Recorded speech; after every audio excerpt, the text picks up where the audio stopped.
mtoto wake ambao ni kijana mkubwa sisi kama Kevo hapo.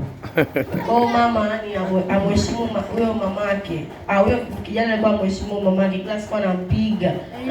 Afu ile mama akaja akamlani, akamwambia venye alifanyia tena mtoto wake kufanyia hivyo. So ile mama akakufa. Afu ile lale kabaki kwa ule kijana bado. Kaanza kulalamika mpaka alipoa bibi kapata mtoto. Ndio alivyokuwa sisi kama Juliet hivi. Huyo mtoto alikuwa anashika kisu anaanza kuinda babake, anamfuata babake anataka muue. Ndio akakumbuka ile la mamake. Sasa kaanza nyumbani hata sitaenda, nikaenda huko.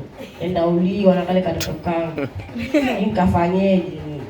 Siana hapo ambaye heshima mamako na babako ili heshima kama refu duniani.